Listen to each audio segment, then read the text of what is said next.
श्री स्वामी समर्थ. ओम नमः शिवाय. हर हर महादेव. भगवान भोलेनाथांच्या कृपेने तुमच्या सर्व इच्छा मनोकामना पूर्ण हो. ऑलराऊंडर या मराठी यूट्यूब चॅनलवर तुमचं मनापासून स्वागत आहे. भाऊ बहिणीच्या प्रेमाचा अतूट धागा आणि त्या धाग्यात गुंफलेली आपुलकी, माया, आशीर्वाद आणि खूप सारं प्रेम, परंपरा. रक्षाबंधन हा केवळ एक उत्सव नाही, तर एक हृदयातून जोडणारा भावनिक क्षण आहे, जिथे बहीण भावाच्या मनगटावर राखी बांधून त्याच्या दीर्घायुष्याची कामना करते आणि भाऊ आयुष्यभर तिचं रक्षण करण्याचे वचन देतो. पण या वर्षीच्या रक्षाबंधनात काहीतरी वेगळं, काहीतरी खास, कारण यावेळी सणावार आहे भद्रा काळाची छाया. शास्त्र सांगतात भद्रा काळामध्ये राखी बांधणं टाळावं, कारण की या काळात केलेले शुभ कार्य अमंगल ठरतं आणि त्याच पुराणात देखील एक रहस्य कारण दडलं आहे. आज आपण जाणून घेणार आहोत 2025 मध्ये रक्षाबंधन नेमकं कधी आहे, भद्रा काळाची अचूक वेळ काय आहे, राखी बांधण्याचा सर्वात शुभ मुहूर्त कोणता आहे आणि असे काही गुप्त उपाय जे केल्याने तुमच्या भावाला आयुष्यभर सुख, समृद्धी आणि यश मिळेल. चला तर सुरुवात करूया या पवित्र आणि अद्भुत प्रवासाची. रक्षाबंधन हा सण दरवर्षी श्रावण महिन्याच्या पौर्णिमेला साजरा केला जातो. शास्त्रात असं वर्णन आहे की रक्षाबंधनचा सण भद्रा काळात कधीही साजरा करू नये. भद्रा काळात राखी बांधणं अत्यंत अशुभ मानलं जातं.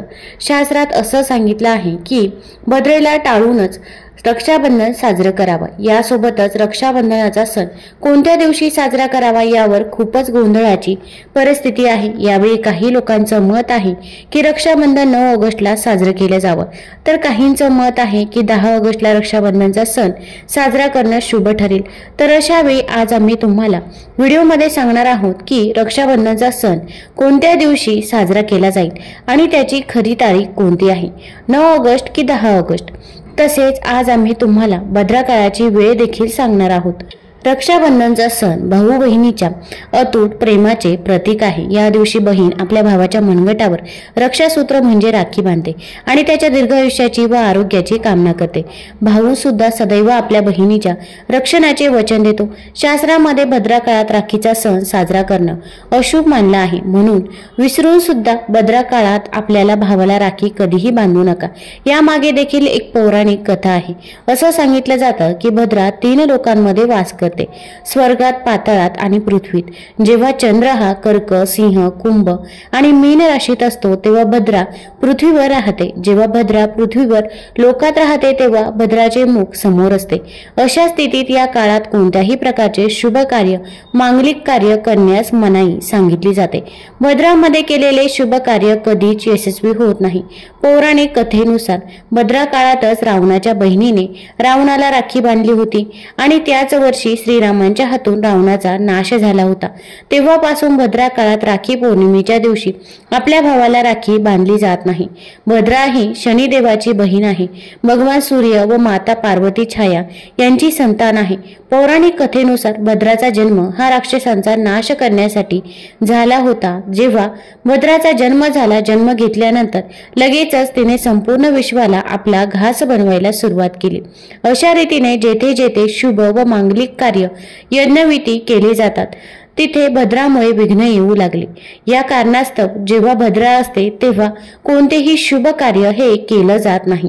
11 कर्णांमध्ये भद्राला 7व्या कर्णात म्हणजेच विष्टीकरणामध्ये स्थान दिलं आहे. हिंदू धर्मामध्ये शुभ कार्य करताना भद्रा काळ याची विशेष काळजी घेतली जाते. भद्रा काळात कोणतेही शुभ कार्य सुरू होत नाही आणि ते संपत देखील नाही. यामागे असा समज आहे की भद्राचा स्वभाव क्रोधी आणि संतप्त आहे. भद्राच्या स्वभावामुळे देवाने तिच्याशी लग्न करण्यास नकार दिला होता. ब्रह्माजीने भद्राच्या प्रकृतीवर नियंत्रण ठेवण्यासाठी पंचांगाच्या विशिष्ट वेळेचा एक भाग भद्राला दिला. भद्रा काळात केलेल्या कामात अनुचित घटना घडण्याची शक्यता असते. त्यामुळे भद्रा काळात कोणतेही शुभ कार्य आणि मंगल कार्य केलं जात नाही. यंदा नारळी पौर्णिमा ही 8 ऑगस्टला असणार आहे, वार शुक्रवार. या दिवशी दुपारी 2:12 सुरू होत आहे आणि 9 ऑगस्टला शनिवारी या दिवशी दुपारी 1:24 ही तिथी संपणार आहे। सूर्योदय तिथीनुसार 9 ऑगस्टलाच आपल्याला शनिवारी या दिवशी रक्षाबंधन हे साजरं करायचं आहे। 9 तारखेला ब्रह्ममुहूर्त हा पहाटे 4:02 पासून ते पहाटे 5:04 पर्यंत असणार आहे। अभिजित मुहूर्त 9 तारखेला दुपारी 12:17 पासून ते दुपारी 12:53 पर्यंत असणार आहे।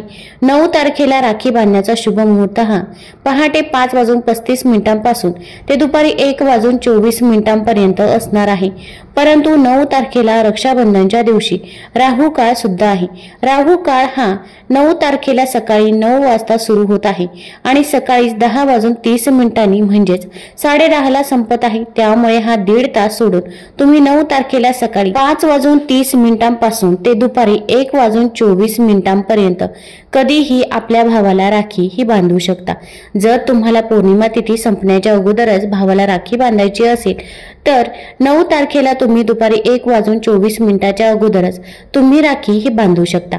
परंतु ही पौर्णिमा तिथी सूर्याने बघितलेली आहे आणि उदय तिथीनुसार आपण 9 तारखेलाच पौर्णिमा साजरी करणार आहोत।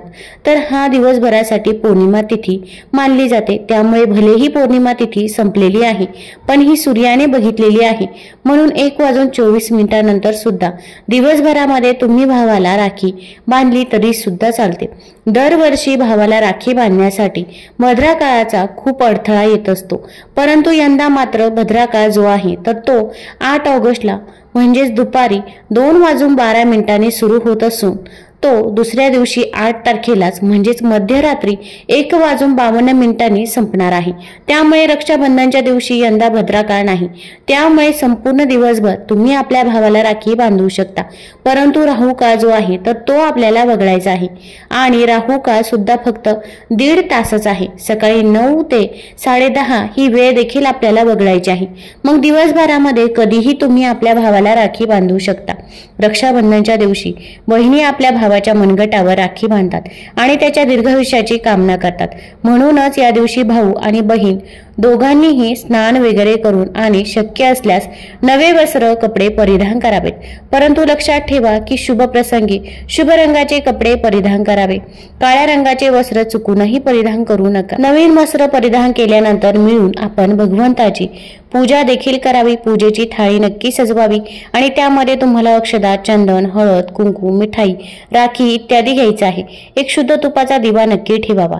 दिवा तुम्ही इच्छित असाल तर पिठाचा, मातीचा किंवा पितळेचा तयार करा, ज्याने तुम्ही आपल्या भावाची आरती कराल। मित्रांनो, आता ही पूजेची थाळी सर्वप्रथम देवाला अर्पण करा आणि देवाच्या मनगटावर पहिली राखी बांधा। मंदिरामध्ये राखी अर्पण करा। त्यानंतर आपल्या भावाला पूर्व किंवा उत्तर दिशेला तोंड करून बसवा। बहिणीचे तोंड पश्चिमेकडे असावे। रक्षाबंधनाला सर्वप्रथम घराच्या मंदिरामध्ये पूजा करून झाल्यानंतर भगवान श्री गणेशाला राखी नक्की बांधा आणि मग शेवटी भावाच्या मनगटासाठी थाळी सजवा। मग भावाला सर्वात प्रथम टिळक करा, त्याला कुंकवाचा टिळा आणि अक्षदा लावा, त्यावरती थोडेसे फूल शिंपडा, तांदूळ लावा आणि यानंतर फूल वगैरे असं नसतील तर तांदूळ शिंपडा आणि शेवटी भावाला ओवाळा। आता तुम्ही आपल्या भावाच्या उजव्या हाताच्या मनगटावरती राखी बांधा आणि यानंतर भावाला गोड खाऊ घाला। भावासाठी मंगल कामना करा। मित्रांनो, राखी बांधल्यानंतर भावाने सुद्धा आपल्या बहिणीच्या रक्षणाचे वचन द्यावे। बहीण, मी तुझे सदैव रक्षण करेल, तुला त्रास देणार नाही, तुला ओरडणार नाही, तुझी प्रत्येक हट्ट मी पूर्ण करेल, तुझी प्रत्येक इच्छा मी पूर्ण करेल। आई वडील नसतील तर आई वडिलांची कमतरता पूर्ण करेल, वडील बनून प्रत्येक इच्छा पूर्ण करेल, आई बनून तुझे संगोपन करेल, जितकं माझ्याकडून होईल त्यापेक्षा जास्त करेल आणि बहिणींना भेट वस्तू वगैरे नक्की द्याव्यात। भावाच्या मनगटावरती नेहमी लाल रंगाची राखी बांधणे अत्यंत शुभ आणि मंगलकारी मानले जाते। पण हे वर्ष मंगळाचे असल्यामुळे या वर्षी आपल्याला लाल रंगाची राखी ही भावाच्या मनगटावर बांधायची नाही, तर तुम्ही अगदी नारंगी रंगाची राखी ही बांधू शकता। तसेच रक्षाबंधनच्या पवित्र प्रसंगी बहिणीला पांढरे कपडे ही भेट म्हणून देऊ नये, चप्पल जोडी ही भेट वस्तू म्हणून देऊ नये। तुम्ही अगदी दक्षिणा किंवा सुंदर भेट नक्की द्यावी। एक प्रिय बहीण आपल्या भावाला भाऊ मानते, त्याला भाऊपणाचे स्थान देते, परंतु भाऊ आपल्या बहिणीसाठी इतकं तरी करू शकतोच। यात एक वेगळा आनंद आणि समाधान देखील मिळते। धर्मशास्त्रानुसार असं मानलं जातं की बहिणीने राखी बांधण्यासाठी भावाच्या घरी स्वतः जावे, पण जी बहीण भावाच्या घरी जात नाही तर अशा वेळेस भावाला दोष लागतो, बहिणीला दोष लागतो असे म्हणतात। म्हणूनच अशी प्रथा आहे की रक्षाबंधनला नेहमी बहिणीने भावाच्या घरी जावे। भाऊ कुठेही असो बहिणीने जावे। जर भाऊ तुमच्या जवळ नसेल, परदेशात राहत असेल किंवा काही कारणाने तुमच्या भावाकडे जाऊ शकत नसाल, तुम्ही भावाच्या नावाने रक्षाबंधनाची थाळी, राखी, मिठाई, अक्षदा, चंदनाचा टिळक तसेच भगवान श्री गणेशाला आपला भाऊ समजून त्याच्या मनगटावर बांधा। ती राखी आपोआपच तुमच्या भावाच्या मनगटापर्यंत पोहोचेल। मग तुम्ही ती श्रीकृष्णाला बांधा किंवा नारायणाला बांधा, ज्या देवतेचे तुम्ही भक्त आहात त्याच्या मनगटावर ही राखी बांधा। ती राखी स्वतः तुमच्या भावापर्यंत पोहोचेल। मनापासून बांधलेली राखी आणि श्रद्धेने बांधलेली राखी स्वतः ईश्वर तुल्य बनते। रक्षाबंधनला जेवणामध्ये काय बनवावं? रक्षाबंधनच्या वेळी लसूण, कांदा हे आपण वर्ज्य करायचं आहे। यावेळी देवशक्ती ईश्वर स्वतः पृथ्वीवरती येतात। तेही आपल्या भक्तांकडून राखी बांधून घेण्यासाठी पृथ्वीवरती येतात। त्यांना भोग अर्पण केला जातो। या दिवशी भावामध्ये साक्षात देवांचा वास असतो।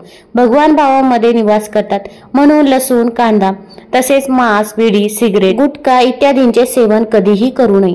तसेच रक्षाबंधन हा सण अत्यंत महत्त्वाचा सण आहे, त्यामुळे जेवणामध्ये तुम्ही अगदी खीरपुरी, गोड पुरी किंवा हलवा, शेवया किंवा अगदी पुरणपोळी देखील तुम्ही बनवू शकता।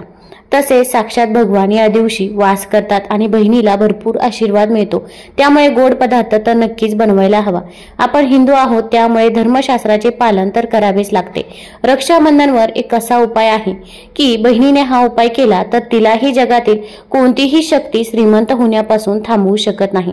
हा उपाय आपल्या घरीही केला जातो। भावाला उच्च पद मिळते, सरकारी नोकरी मिळते, व्यापार बंद असेल तर तो जोरात चालू लागतो, भावाला कधीही कोणाची नजर लागत नाही, अपघातात त्याचा मृत्यू होत नाही। हा उपाय केल्यावर भावा बहिणीचे प्रेम वाढत जाते। सर्वप्रथम भावाला राखी बांधल्यानंतर आपल्या हातात काही रुपये घ्या, मूठ बांधा, नंतर भावाच्या अंगावरून 7 वेळा उतरवा। आता तुमच्या मुठीतील ते पैसे घेऊन त्यातून राखी खरेदी करा। ती राखी पिंपळाच्या झाडाला किंवा कुठल्याही धार्मिक वृक्षाला बांधा। त्या वृक्षाला टिळक करा, गोड भोग अर्पण करा किंवा त्या वृक्षाला राखी बांधल्यामुळे तुमच्या भावाचा विजय होईल, त्याचे रक्षण होईल। असं केल्याने बहीण आणि भाऊ दोघांचेही नातं हे दृढ होईल। तसेच नजर दोष, पितृदोष, वास्तुदोष, कालसर्पदोष, शनिदोष यांचा जो काही त्रास आहे तर तो त्रास देखील दूर होण्यास मदत होईल। आता हा काही साधा उपाय नाही, हा उपाय तंत्रशास्त्राच्या अध्याय क्रमांक 83 मध्ये स्पष्टपणे लिहिला आहे। जर रक्षाबंधनला हा उपाय केला तर साक्षात भावाला श्रीमंत होण्यापासून कोणीही रोखू शकत नाही। दिवसेंदिवस खूप प्रगती होते, बहिणीचे भावाप्रती प्रेम कायम राहते, घरात इतका पैसा येतो की तुम्ही कधीही याची आशाही केली नसेल। हा उपाय खास करून रक्षाबंधनलाच केला जातो। रक्षाबंधन वर्षातून फक्त एकदाच येतं, त्यामुळे मित्रांनो हा उपाय नक्कीच करून बघा। काय माहित तुमचं भाग्य देखील उजळून जाईल। तुम्हाला जर हा व्हिडिओ आवडला असेल तर आपल्या ऑलराऊंडर या चॅनलला लाईक करा, सबस्क्राईब करा, कमेंटमध्ये हर हर महादेव जरूर लिहा। धन्यवाद।